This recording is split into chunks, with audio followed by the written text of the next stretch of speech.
Fabricando la disidencia es un documental póstumamente dedicado al actor sirio-palestino Mohamad Rafea, quien fue secuestrado, torturado y finalmente asesinado brutalmente el domingo 4 de noviembre de 2012 por grupos terroristas. Estos han sido soltados en el país desde que los Estados Unidos, el Reino Unido y sus aliados occidentales, junto a los Estados del Golfo, pusieron en marcha una guerra encubierta contra Siria a principios de 2011, disfrazada en los medios de comunicación como una revolución. Las palabras de Rafea en este vídeo y el valor que muestra aquí es por lo que fue asesinado. Fabricando la disidencia es un documental que descifra implacablemente la guerra psicológica librada por los medios, el establishment político occidental y sus aliados con el fin de facilitar la agenda actual de los Estados Unidos, Europa e Israel para deshacerse del gobierno sirio. Muestra cómo los medios de comunicación han contribuido directamente al derramamiento de sangre en Siria. El documental desmonta las principales denuncias que estos actores presentan, a saber que el gobierno sirio sistemáticamente reprime las manifestaciones pacíficas y por lo tanto que ha perdido su legitimidad. Muestra cómo estas alegaciones son apoyadas con pruebas inexistentes, como los casos de Hula y Daraya acaban de demostrar nuevamente. Por lo tanto, no se trata de información, sino de propaganda en favor de los intereses de la política exterior de sus países. Fabricando la disidencia proporciona evidencias de informes falsos distribuidos o publicados por medios como CNN, BBC, Al Jazeera y otros, en base a entrevistas con una muestra bien definida de la población siria. Desde el actor al artesano, pasando por el periodista o el residente de Homs, todos afectados por la crisis.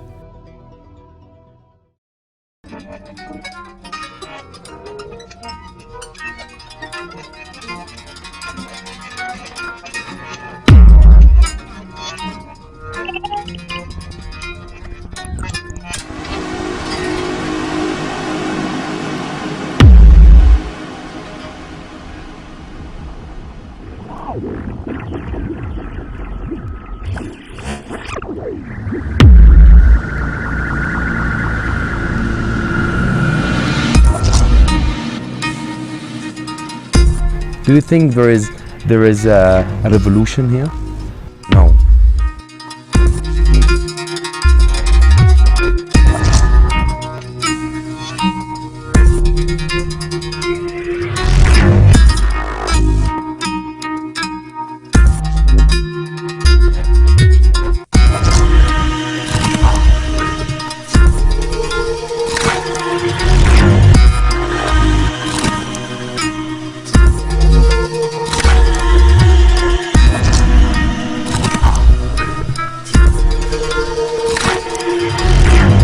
Had there been no media campaign against Syria, things would have probably ended in April.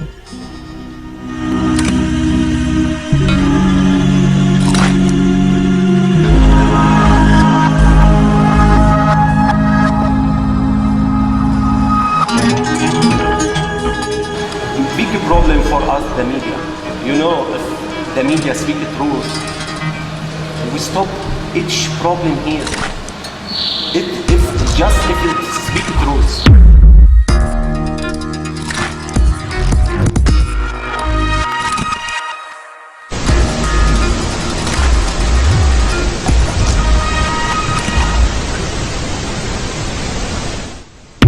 We are gathering in London today in Trafalgar Square and some 21 countries around the world, from Morocco to Nepal, showing our solidarity with peaceful protesters in the Middle East and North Africa. You know, we've got the names of some 300 people who have been killed in recent days since the Security Council veto. Syria is a tragedy of the most painful sort. It's heartbreaking to watch those incredibly brave people of Homs, Bab al-Mar, to stand up to withstand such a brutal onslaught from their own government.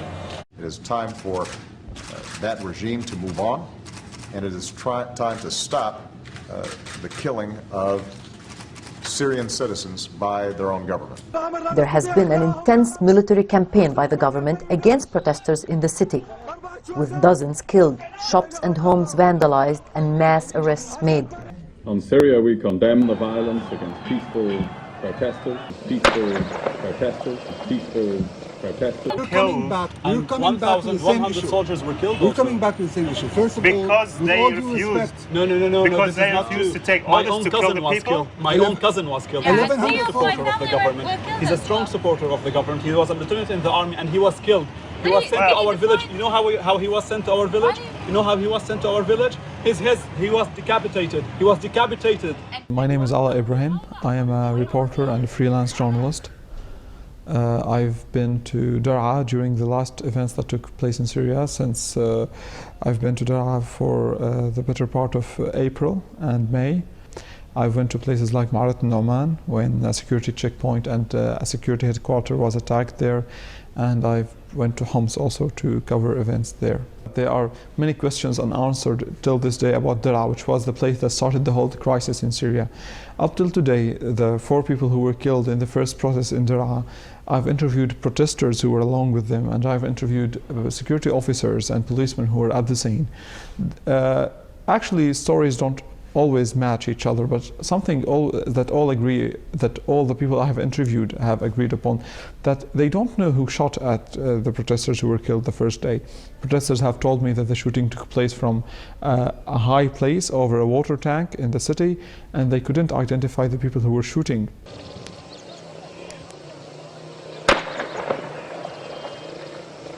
The government is not running against the civilians. These civilians are our own people. We are there to protect them. But the government is killing them. is running against the terrorist armed groups. What terrorist armed groups? Who are they? Who are they? Name them. Armed groups. Who are they?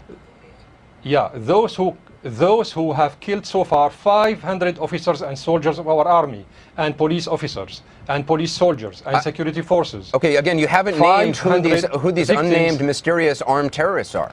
They are the outcomes of the American-British invasion of Iraq, Anderson. They are the Salafists, they are the Takfiris groups, they are the Brother Muslim military wing. They are all these kind of extremist groups in the area. All of them spread all over the area after the American-British invasion of Iraq. My name is Jalal. I'm from Homs. I will start. I don't say all full my name because the terrorists, they give me and my family target for them if they saw my face. I lose my brother. The terrorists and the armed group kill my brother because he opened the shops, and the terrorists, they press him for he closed the shop. They want the city like die. They don't anybody open the shop for you don't find the food, the water, the clothes, anything you want. That's why he have so many time order from the tourists, close the shop, don't open. And 21 November, when he come back from shop to home, he catch him in Babsba and shot him from back. An important example to help us understand what happened in Daraa was the story of turning Al-Omari Mosque into a focal point of protest. Al-Omari Mosque was a mosque used for prayers. Protest started from it as it started from other mosques around the city. But at some point, a rumor was spread, and this is, we're speaking in the first week of protest. They said that if you take a wounded or an injured person who was injured during protests, or someone who has suffered suffocation from tear gas into hospitals, he would be arrested at those hospitals. At that time, when the rumors started spreading, we had less than three or to five cases of people taken to hospitals over tear gas suffocation. None of them were obviously arrested or executed, as the rumor said. But this rumor led people to saying, let's start a field hospital in Al-Omari Mosque. So someone brought a gas tank, an oxygen tank, another person brought some fuel, and a third person brought some gas, and someone donated blood, a third person brought some medical supplies, and shortly they said, let's bring food supplies. And it wasn't long before people started saying, I have a pistol, I'll bring it here, and I have an AK-47 and I'm bringing it here to protect the mosque against any attack by the security or anyone. دعني أقول لك بعض الحقائق. أول حقيقة إني جاءني في المركز واحد من درعا أصابعه مقطعة والرصاص في جنبه. كلهم كانوا يقولوا نبغاكم تساعدونا بالسلاح، وهم جمعوا السلاح في تلك المترة في مسجد العمري مسجد العمري، وجمعوا سلاح، والشيخ حقهم الضرير رفض السلاح ورفض الدخول في قوة. So this is an indication of what happened in Daraa and other places around Syria, where rumors have led people to go in a certain direction, which let's just say that it wasn't the ideal direction for their movements on the ground. Like the US, Al-Qaeda has endorsed the rebels fighting Syria. Under President Assad, Syria has been a secular state. Some analysts argue that one of the reasons why Al-Qaeda supports the violent uprising in Syria is that in a less secular environment, it's easier to recruit new terrorists. My brother is not police. He's from public, Syrian, have job, have shops for clothes. So many times when we told him, please leave homes, like my family, he moved from homes to village. We told him, please move, it's very dangerous for him. They write in the wall about my name, my brother, in the wall in the street. Zafir, don't open the shop. Zafir, you support Bashar al-Assad. Zafir, so many times have this message to him. And he don't care, because he still opened the shop. He still opened the shop. And when he come back, I told you exactly, in 21 November, when he come back from shop to home, before about 40 meters to door to my home, some armed group shot him from the back. And this area, when he died, no policeman, just armed groups, just terrorists. My name is Mimi Al-Laham. I'm a Syrian activist and political analyst. These media have been used to advertise for new fighters. There's a story carried by Al Arabiya and Al Jazeera in June 2012 saying that Qatar and Saudi Arabia were going to pay the insurgents a salary for fighting. Now, they have been paid since the beginning. They have been paid since 2011 a salary. So why would these media pick up the story now? And that's because they needed new fighters, new recruits. Please, come and see the real terrorists here. We have the rights to defend our land. We have a terrorist inside our country. We have the rights to defend it, to kill them and to arrest them. If it's happened in England, I know what the government in England will do. They will go by planes and bomb, bomb, bomb, bomb, kill everyone in the street. They don't care about the human rights. My name is Mohamad Rafea. I'm a Syrian actor. I live in Syria, Palestinian origin. We have the rights to say what we want. We have the rights to go and protest as a protesters, to say what we want, but without guns, you know? Without guns, because I'm killing my brother in the army, I'm killing my brother in the police, you know? It's not right. It's not right at all. At first, the story they went with is that there is peaceful protest being cracked down by a very strong state. The army was used according to them and the security was used. They didn't care to mention that up until May, early May, the army was not involved in dealing with the events in Syria, not even in cases where more than 15 security personnel were killed, like in the case of Daraa in early days. In fact, no one mentions right now that the day when the army decided to enter Daraa, soldiers in full armored, and they had body armor, they had on their they had armored vests, they had helmets, they had in their combat dresses. 17 soldiers were killed at the first day when they tried to enter Daraa, which indicates a very strong attack on the army and a very heavy sniper attack. I personally saw an officer in the Syrian army, a colonel in the Syrian army. He received a shot which was fired more than 1,000 meters away, which indicate a high level of training. The reason I'm mentioning this because news outlets said, okay, there are peaceful protests And there are this very strong state which is cracking down on protests, and they were willing to ignore everything else. هي مؤامرة كبيرة ويعني اختلط الحابل بالنابل وبلشت بالبداية مظاهرات سلمية عنا وللأسف اجوا ناس من برا مخربين وصاروا يستغلوا هالمظاهرات السلمية ويقتلوا العالم وشي بيحطوها بظهر الأمن وشي بيحطوها إنه يعني ما عاد فهمنا نحن شو اللي عم بيصير والوضع مكركب يعني ولازم تخلص القصة لأنه وقفوا شغلنا ووقفوا البلد ووقفوا حال البلد ويعني عم ينزعوا علينا وعم ينزعوا على حالهم. More pain when my brother died and I see why he died. What he do? He don't have gun. He's not policeman. He's not with the Syrian army. Just him problem because he want the peaceful. He support Bashar al-Assad. This excuse for he died. The terrorist freedom. If you are not with them, you die.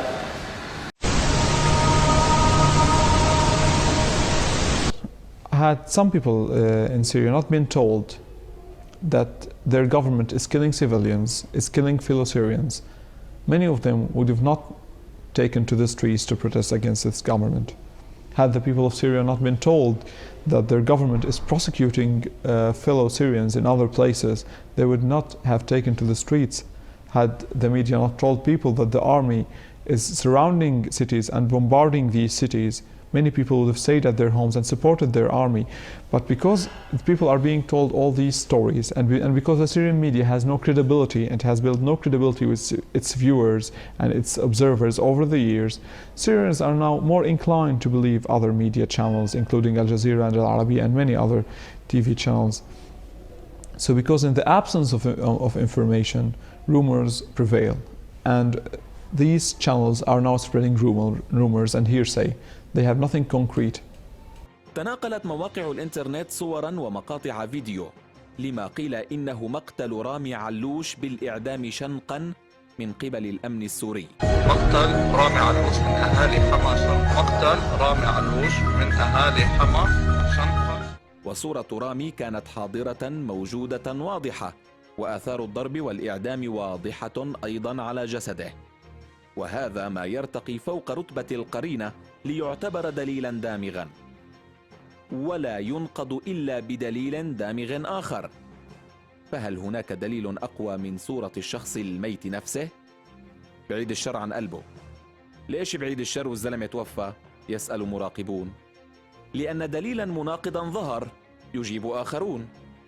رامي علوش من مواليد حماه يدرس الطب البشري في روسيا. سمع بخبر وفاته مثله مثل غيره، ورأى مشاهد لجثته بعد أن قيل إن الأمن أعدمه. فصور نفسه في صور موثقة بأوراقه الشخصية، وصور مقطع فيديو موثقا بالتاريخ أيضا. بسم الله الرحمن الرحيم. اليوم الأحد مصادف 18/12/2011. أنا الطالب رامي علوش من أهالي حما، أدرس بروسيا. من فترة شفت مقطع على الفيسبوك وعلى الجزيرة وعلى اليوتيوب بأني مقتول على يد قوات الأمن السوري، وأنا الحمد لله صحتي تمام وأنا عايش وما في أي شيء. وهذا المقطع لا أدري كيف وصل لهم وكيف انتشر. والسلام عليكم ورحمة الله وبركاته. Some media outlets were involved in fabricating stories or in making protests larger or in providing images that were not from Syria and published as Syria.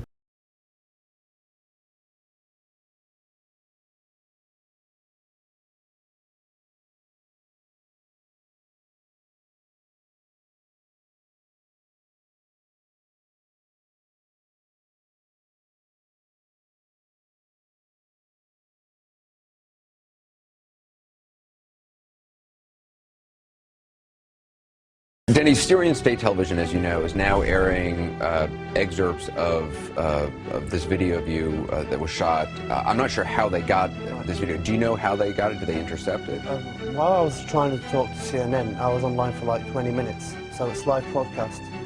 I don't know how they got it. This is all private. See, we should have. This has all been deleted. We have to delete all this stuff. Right. This is all private. See, we should have. This has all been deleted. We have to delete all this stuff. Right. I want to ask you some specifics. They say the truth of Danny the Zionist. That's the title of this, and it's obviously heavily edited. It's live broadcast.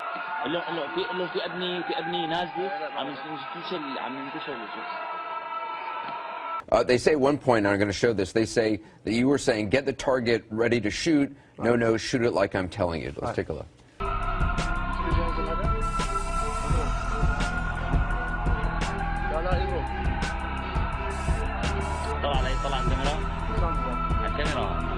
The sound of the bang there was the sound of you guys faking a shot. That was sounded a long way ago. Even at the time, the area I was sitting in wasn't even being hit. They were hitting another area, as I told you, it was called Khaldi. It's about 15 kilometers away from... An hour ago, I just went on a rooftop to get civilians. The street is right next to me, like 400 meters right over there. I went and picked up 4 civilians who were burning in the house. A mortar bomb came right on the rooftop of a civilian house. Even at the time, the area I was sitting in wasn't even being hit. They were hitting another area, as I told you, it was called Khaldi.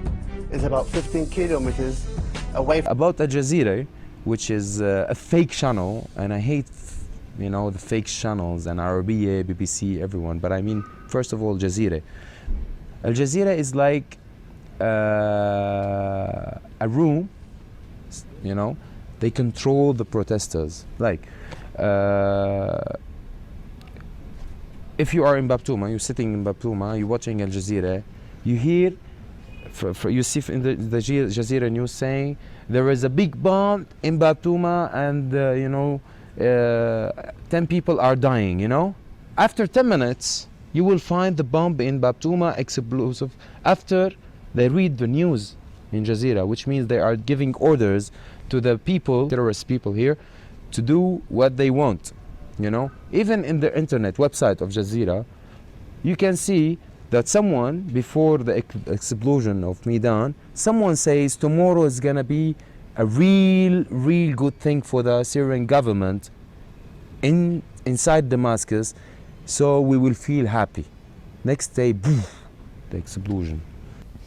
You know, someone I know has told me recently that Jazeera did like the greatest plot ever. They started creating credibility over the 16 years they have worked in media, and I was a person who would be easily found defending Al Jazeera against people who were criticizing it, saying that it's a free channel, it's a channel that has given so much to Arab journalism.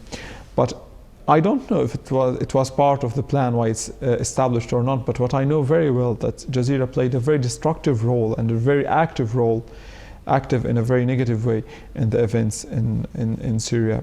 They have instigated people to do more killing, they have instigated people to lose faith in their government, they have instigated people to commit acts of sectarian violence. Not to say that the Syrian government is a saint or they are completely pure and they have done no mistakes, but the mistakes that the government committed here are no different than the mistakes committed by any government around the world, whether in England, where we're suppressing the recent events in London, whether in France, when they dealt with the revolt of the immigrants. All governments around the world commit mistakes and they do bad things.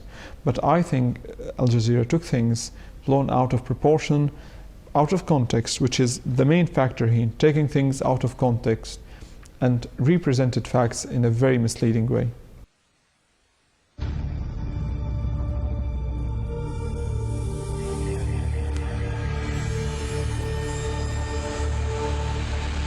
Welcome to Al Jazeera.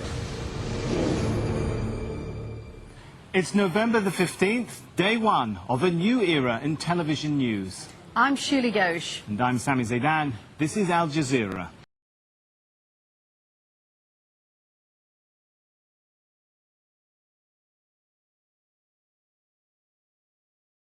تناديه بأقرب الكلمات إلى الروح، لكن الولد المصلوب لا يجيب. اسمه ساري وجسده الغض كما الصليب المتدلي من عنق أمه، ينفيان عنه بالقطع تهمة رسمية معلبة، طالما قال أصحابها إن القتلى الذين يتساقطون برصاص الجند في طول البلاد وعرضها هم أعضاء عصابات إرهابية مسلحة أو مندسون سلفيون.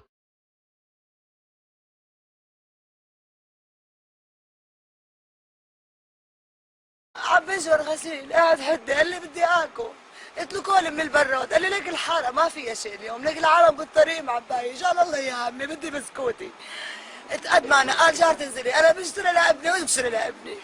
انزلنا قام قال لي اشتري لي وقيت لحمه. قلت له يا عمي عمل، انا جاي خالك بجيب لك لحمه. قال لي على الطريق. ما شفت الا رصاص بلش بالحاره. جارتي تقوست برقبتها وباجرها وما بعرف ماتت يمكن وابني واربع شباب عده وويلي اسعف ابني والجيران والشباب وصارت ما بعرف رصاص. هي الحريه. ابني معه بسكوتي ما معه بارودي. ابني حمود 9 سنين. ابو عبد الجليل العربي انه قال الجيش قتله يعني. ما في جيش وما كان في امن. لو الجيش موجود ابني ما مات. لو الجيش موجود ابني ما مات.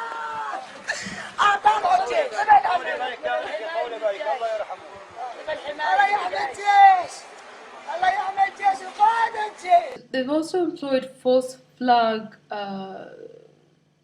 fabrications. You have the Hula massacre, in which they actually killed 200 children and claimed that the Syrian army was behind it, when it was revealed that these kids were not wounded due to shelling but due to stab wounds. Later they claimed that it was pro-government militia Shabiha forces that killed them. However, it came out in a German newspaper, in fact, by the author Rainer Hermann from Frankfurter Allgemeine Zeitung, that in fact the people that were killed were pro-government. You know, one of them was in fact part of the newly elected Syrian parliament. Then the members of the Security Council also condemned the killing of civilians by shooting at close range and by severe physical abuse. Most of the killings that took place in Al-Hula are due to this kind of assassination, killing at close range, not killed due to the artillery shellings, because artillery shellings would not leave the bodies of the victims the way you saw them. Here we are talking about the Algerian killing styles in the early 90s. It's clear that this was set up to try to discredit the Syrian military and to try to get the populations both inside the Middle East and outside the Middle East on board to some sort of Western intervention. And for my family, more pain for us. When the media speak about our army, when they protect us, when we want from our army protect us and defend us from these terrorists, the media and European media and America, they speak about this terrorists, they protect the terrorists. They protect and they speak like our problem with the president, our problem with the freedom. We have freedom, and we die for our freedom. This is our problem.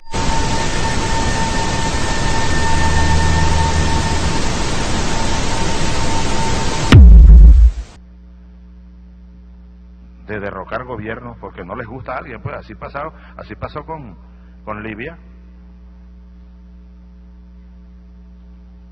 Por supuesto que nosotros reconocemos al gobierno sirio. ¿Y a quién quieres que reconozcamos? A los terroristas esos que están matando gente, tomando ciudades, lanzando bombas. Y es triste saber, leer y tener evidencia de que hay gobiernos europeos que reconocen a los terroristas, chicos. Qué cosa, ¿no? Que reconocen a los terroristas y se reúnen con los terroristas y les financian y les envían dinero y armas.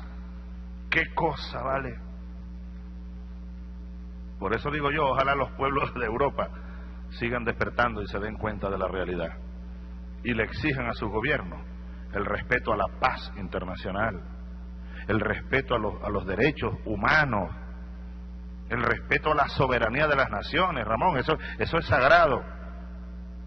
Y cuando digo Europa también digo Estados Unidos. Ojalá los pueblos del norte despierten. I would have a very clear message for President Assad, which is it is time for him to go. It is time for transition in this regime. Clearly, Britain doesn't support violence. These were the last moments of Ian Tomlinson's life as he walked home on April the 1st, 2009.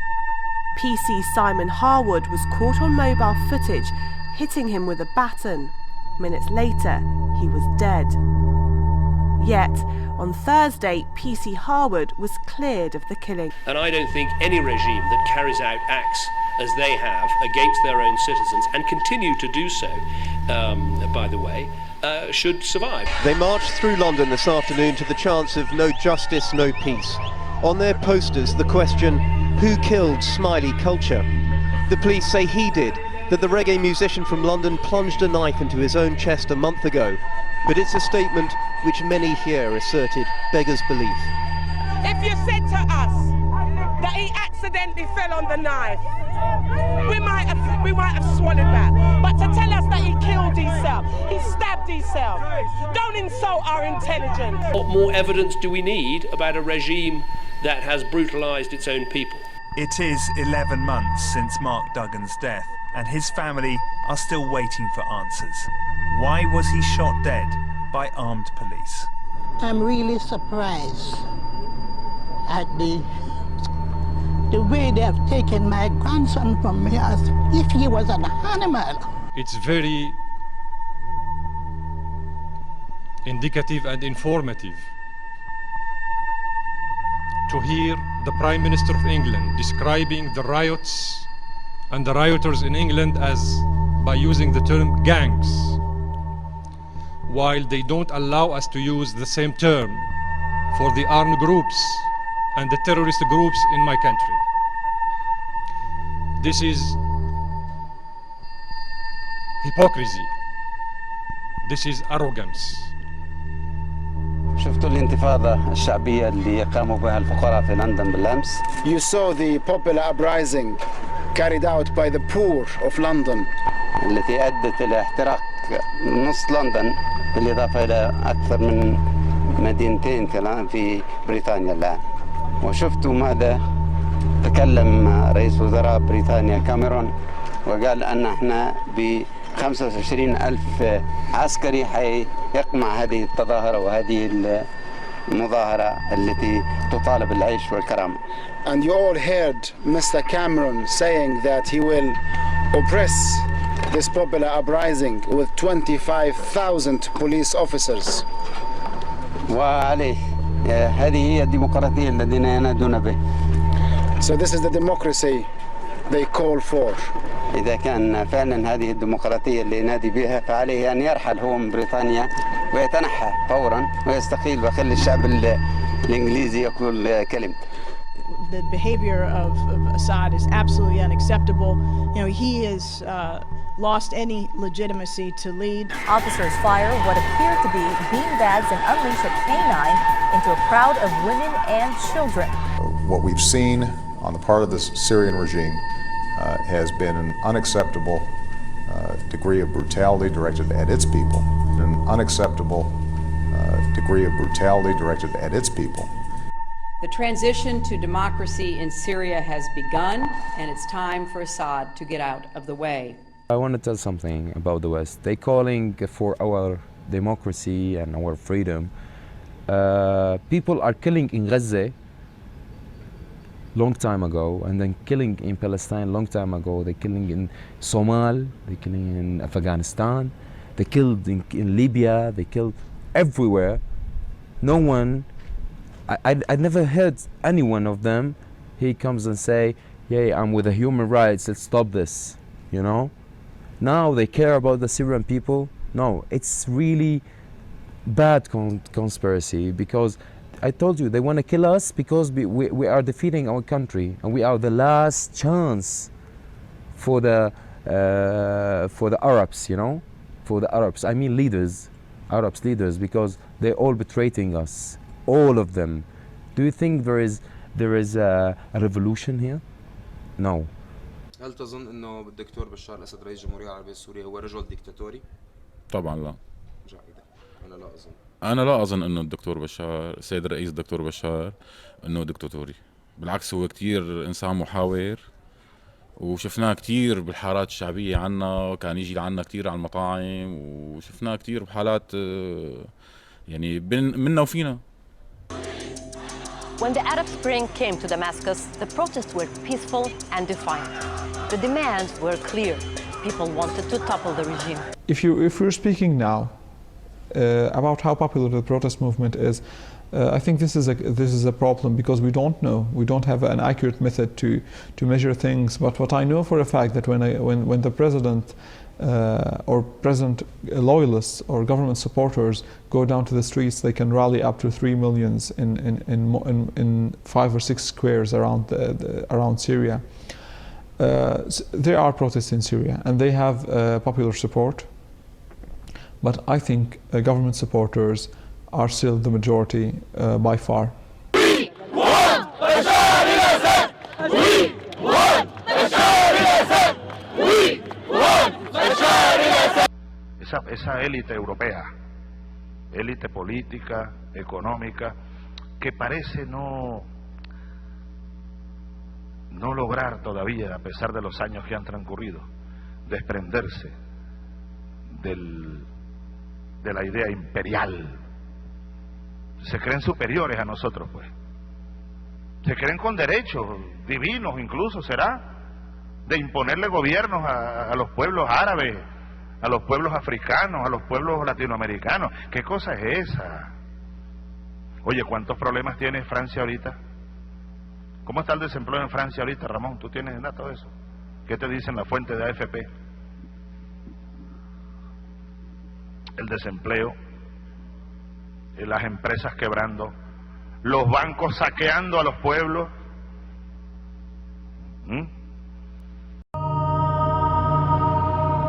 Israel, it is not our real enemy.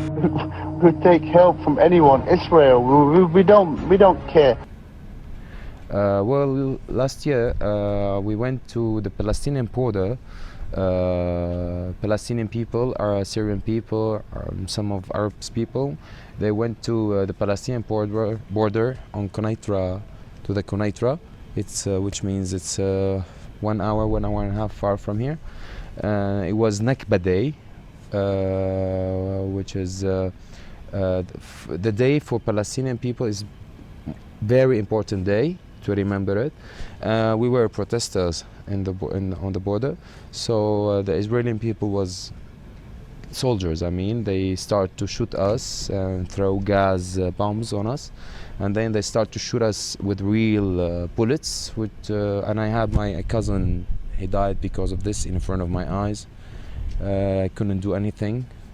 I was only throwing stones.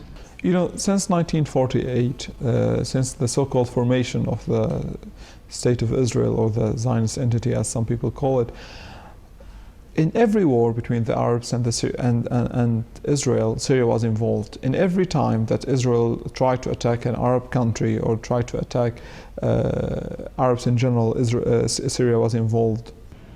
I feel bad about this because, you know, Syria is the last Arab country who is against Israel and United States. In 1948, battalions from the Syrian army moved into Palestine and took part in the Salvation War, as the Arab historians call it.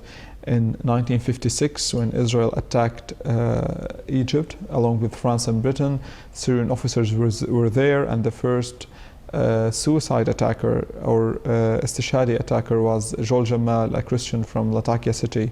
He attacked Jeanne d'Arc, the French war vessel, with his torpedo boat. In 1967, Syria was attacked by Israel in the June War. In 1973, obviously, Syria was the main partner was the side that launched war against Israel. In 1982, in the invasion of Lebanon, Syrian troops were on Lebanese territories, and they contributed in fighting Israel.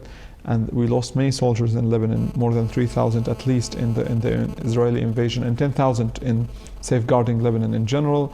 And if we proceed to say, like in every major war, Syria was involved. Even in 2006, Syria was a close supporter to the resistance in Lebanon, in terms of accepting refugees, Lebanese refugees in Syria, and in terms, according to some intelligence sources and some journalists, of supporting the resistance, whether in arms or in technology or in resources, be able to carry on fighting the war against Israel.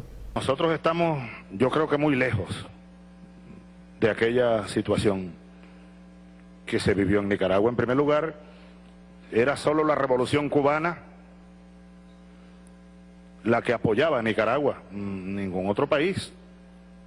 Casi todos los países de América Latina, cuando no apoyaban abiertamente la agresión contra los sandinistas, contra el pueblo de Nicaragua, callaban. Y por omisión apoyaban. La Venezuela de hoy no es la Nicaragua de entonces. La América Latina de hoy no es la América Latina de entonces. But the problem that the Arabs people and Arabs leaders are fighting me to serve Israel. I'm like a brother to them, you know. I don't know why they are fighting me as a Syrian. We are like brothers. We must fight Israel together because Israel came and took our land.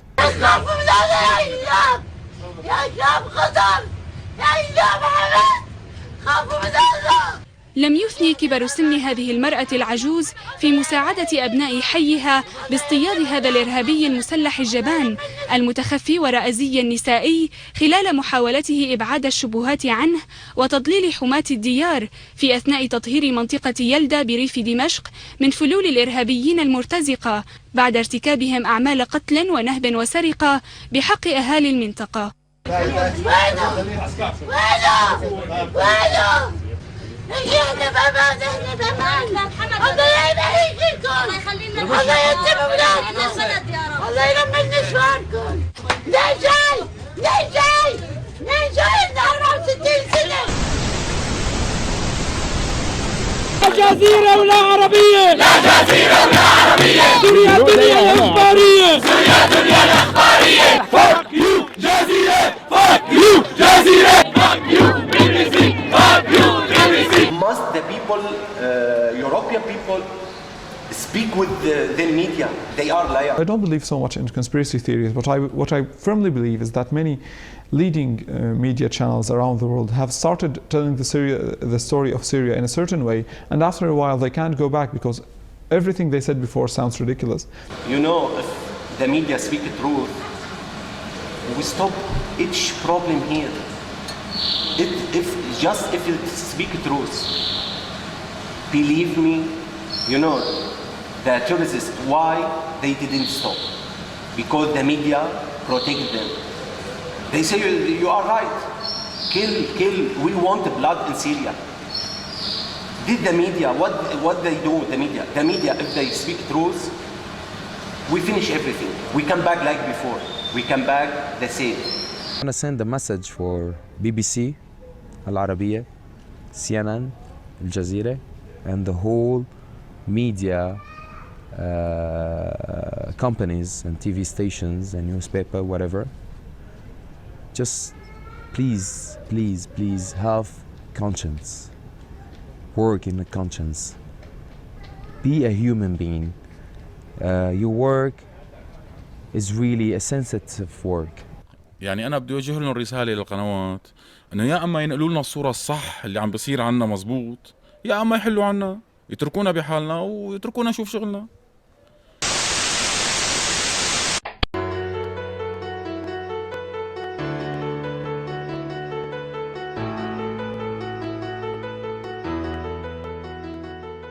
I would love to say to the all Syrian people, live together like before, love each others like before, and our problems we can figure out how we make a solutions for our problems. Don't let anyone from abroad to come and control us and to tell us what we have to do. We know how to organize our things, and we know how to find the solutions of our problems, and that's better. We still Syrians, we still love each other. We're brothers anyway, in one country, we still live in one country. What I would like to see from my country is that it maintain its rightful place as the independent, staunch enemy of the imperialist vultures, the US, Israel, and their puppets, NATO and the GCC countries. And may Syria defeat all her enemies and be the nation that stops the imperialist plans in their tracks.